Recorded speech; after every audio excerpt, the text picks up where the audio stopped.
Imagine a silent killer lurking within millions of Americans, often undetected until it's too late. That's the chilling reality of metabolic dysfunction-associated steatohepatitis, MASH, a severe liver condition affecting 1 in 20 adults. But here's the glimmer of hope.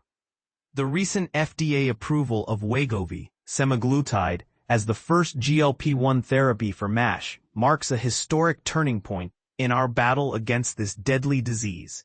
This breakthrough, years in the making, could revolutionize how we care for those living with MASH, a progressive condition that often flies under the radar until irreversible damage occurs. But approval is just the first step. The real challenge lies in identifying the right patients, detecting MASH earlier, and ensuring this promising treatment reaches those who need it most. We stand at the precipice of a new era in liver health, but are we truly prepared to seize this opportunity? The silent threat of MASH. MASH, a more severe form of metabolic dysfunction-associated steatotic liver disease, MASLD, is a stealthy adversary. A staggering 9 out of 10 people living with MASH remain undiagnosed, as the early stages often show no symptoms. Left untreated, it can progress to cirrhosis, liver failure, and even death. But the damage doesn't stop at the liver.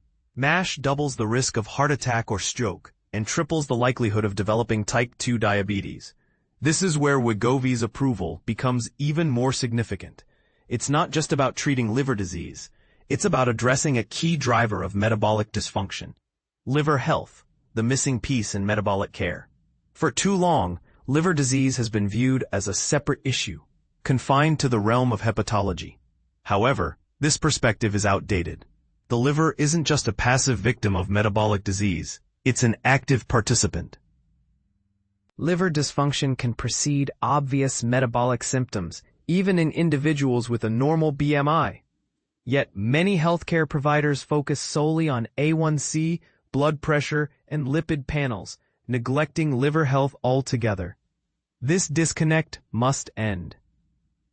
The diagnostic dilemma: why early detection matters. Traditional liver assessment tools, such as ALT and AST blood tests and ultrasounds, fall short.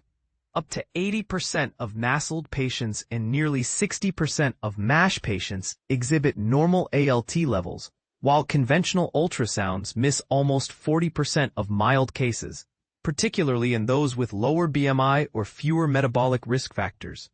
This highlights the urgent need for precise, scalable, non-invasive diagnostic tools.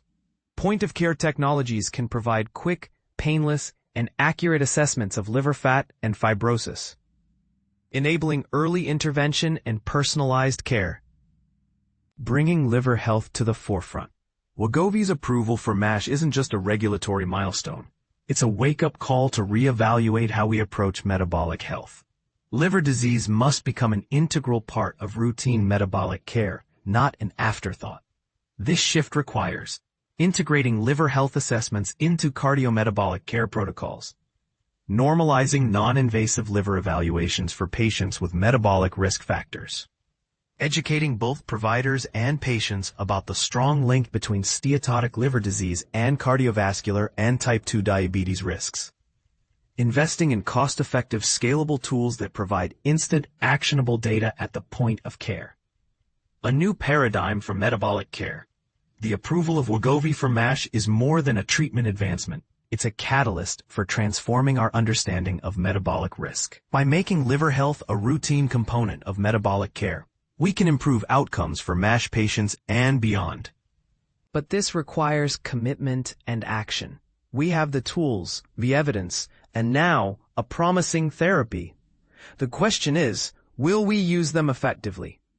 Controversial question. Are we doing enough to prioritize liver health in metabolic care, or are we still falling short in our approach to early detection and intervention? What's your take? Do you think the healthcare system is ready to embrace this new standard? Or are there barriers that need to be addressed first? Share your thoughts in the comments below.